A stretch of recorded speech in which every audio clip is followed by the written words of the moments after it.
Awesome. We'll try to start our lecture session today, and we'll be doing 2 lectures and 1 live coding. The first lecture is strongly recommended by one of your classmates because I failed to deliver the why. So hence, we'll do some whys today, and we'll see how it goes. If you still want more questions, I can tackle previous modules and future modules. So right now, we'll just focus on our program. So it's kind of like a lesson 0. And why with TypeScript and JavaScript? So we'll just have a train of thought, and hopefully it will kind of expose you to how to answer the why if someone asks you why. And also, if you keep asking why on whys, you'll eventually get stuck on something, which is normal, okay? Let's try to start. Next, so we'll start with the easy one, programming languages. What are they, okay? Basically, you create programs to solve problems. You interpret data, okay? You can also create software and applications. So why do we have them? Okay, basically, programming language are there because there was a need. There's a need to automate stuff, to make things easier, and more often than not, because change is inevitable, and then also the needs changes. So therefore, even languages evolve. So even the English, we have the slang, and it also evolves, something like that. And it also is combined with other languages. They try to borrow this concept, they try to borrow the syntax, make a new one, make a confusing one. And for this use case, data visualization, more for statistics, for web development, so different use cases. So now, what is JavaScript? We already talked about this, the high level, interpreted, blah, blah, blah. We'll not talk about that. What is JavaScript first? It is the language of the web.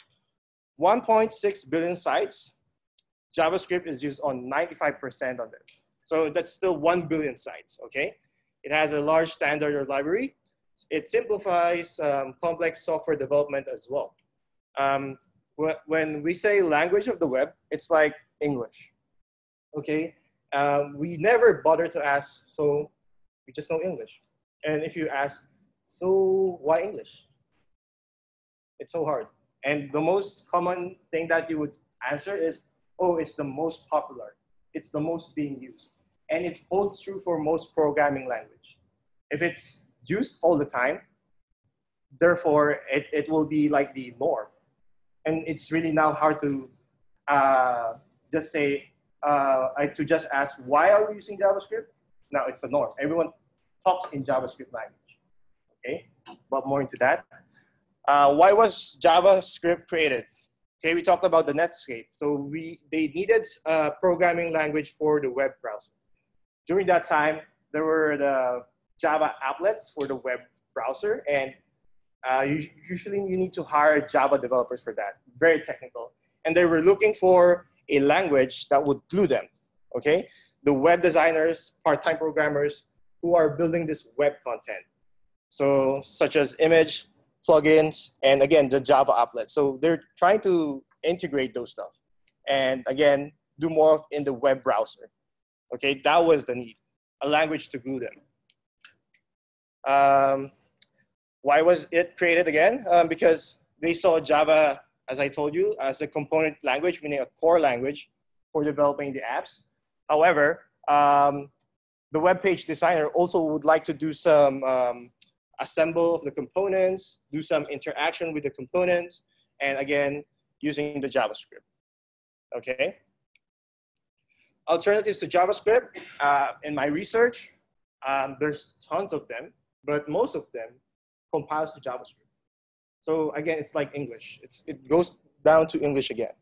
So we have CoffeeScript. It's kind of like TypeScript that it transcompiled to JavaScript. It has improved readability as well. But it has limited features, and take note that there are few specialists writing it. So that's why it's not getting a big traction. Less support of the community and developers. Another alternative is Dart. It was developed by Google. fewer capabilities and smaller communities, smaller community. Again, that's why it's not super popular. Clojure script, implementation of the Clojure language with compilation to JavaScript, again, compilation to JavaScript. And even though it works smoothly in browsers, but because it's not as popular as JavaScript, that's why you never hear about it.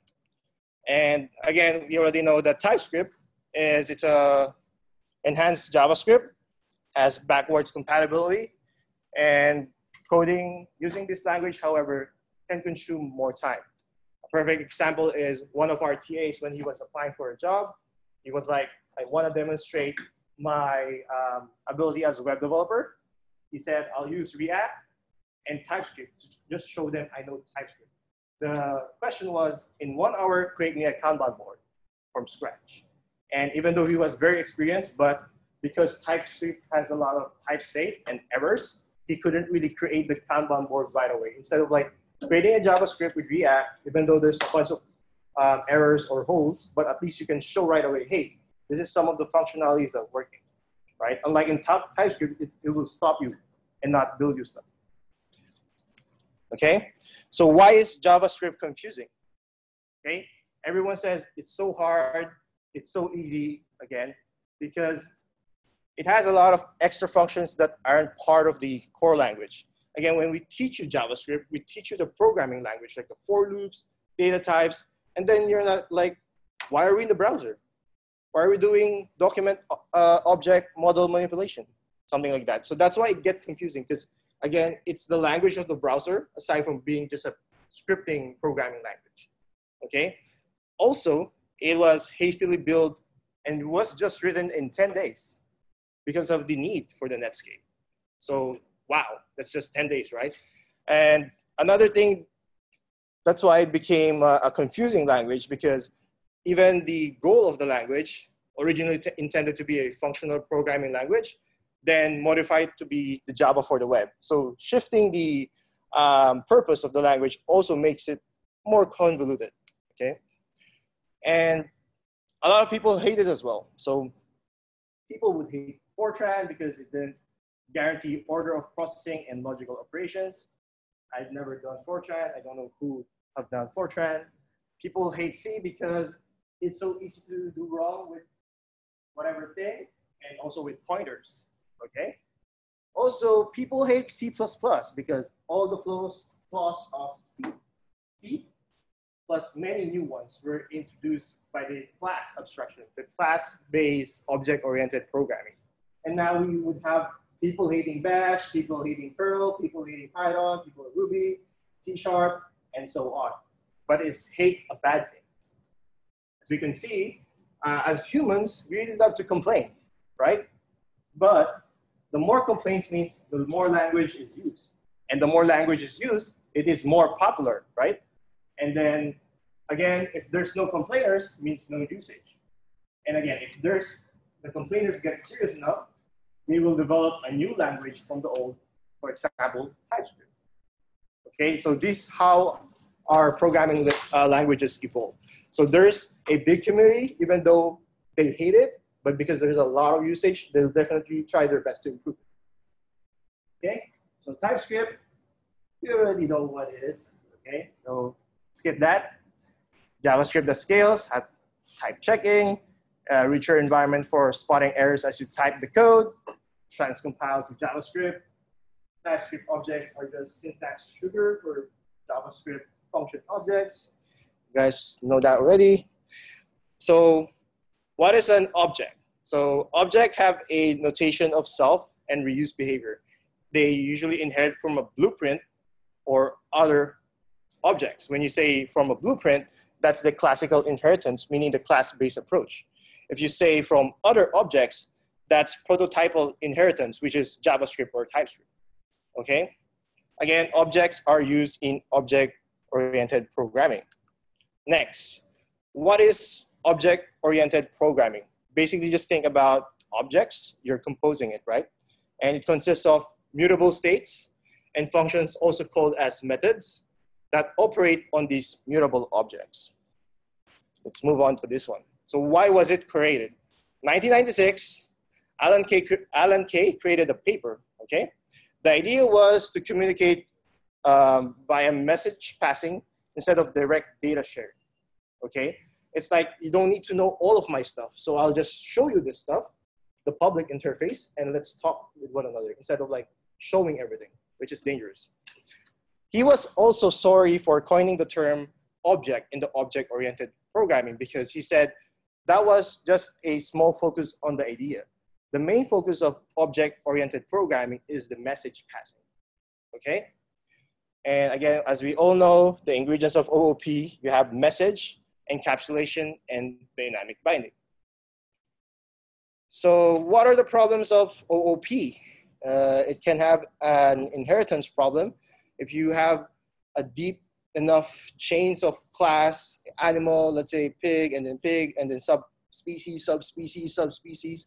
Now the problem with that is, if let's say I'm a developer and I want to change like this subspecies, you now have to change everything that it inherits to if it's gonna break. So people try to avoid this chain reaction of dependencies. So their workaround is extend it more rather than fix it. Okay, again, that is one of the maintenance problem. So what's the point of OOP? Again, you don't need to worry what's inside of the object. You want machines and other languages to be able to talk to each other, message passing, okay? They can be both implemented as class-based approach, the C++, C#, Java, or prototype-based approach, which is JavaScript or TypeScript, okay? So prototype-based OOP, why is it bad over class-based object-oriented programming? One is you lose assurance of static typing. You need to write more tests to ensure correct behavior, that the objects are the right kind because of dynamic objects. Remember that in prototype-based OOP, we have objects that inherits from objects. It's not class, then instantiate that class into an object. So what happens now is you always need to check the other objects all the time. Are they the right behavior? Are they the right type? You always need to check those. Performance overhead, because you need to read a lot of objects, okay? And refactoring might not be the same because of, again, in prototype-based OOP, you develop your own inheritance, and therefore the IDE can only help us much to help you with refactoring. And again, it's confusing for people from have experience with C++, C#, and Java. Okay, what are the advantages of prototype-based OOP though? It's easier to create a new type of class, say, because whenever you create a class, you have a bunch of code, which is a boilerplate, and you need to do that every time. It's big, okay? If you need another class, you have a big boilerplate again. So with prototype-based OOP, you just need to copy an object, and that's it. For, let's say you're creating a game, you need to create a new type of potion. Sometimes if like this potion has a lot of different characteristics, you now have to create a different class for that, even though you have an existing class for a certain potion. While with just prototype-based inheritance, you can just grab the object of the potion, not poison, and just add some properties, okay? Also, build and maintain extremely large number of classes with comparatively little code, which I talked about a while ago. Classes and class-based includes a lot of boilerplate. Also, multiple inheritance is easy. So let's say you're creating a game and you have a monster called Steel Golem. You want to inherit Steel object. You want to inherit Golem. You want to inherit an intelligent monster. So with the class-based approach, this is going to be so hard because multiple inheritance really doesn't work, and you need to create like interfaces for them and other stuff. Unlike for prototype-based, you just get that object, get that property, get the golem object, get a property, get an intelligent monster object, get that property, and then you have your Steel Golem object. Okay, more pros over class-based. Instances as template for other instances. So you have object as a template for other objects, okay? Instead of creating a whole new class boilerplate. use existing object as the prototype for a new object. That's the explanation. You can also change the behavior at runtime. Okay, you can morph the properties. Okay, it's suitable for functional programming. Create functions for objects rather than embedded logic in classes. Wow, got thirsty.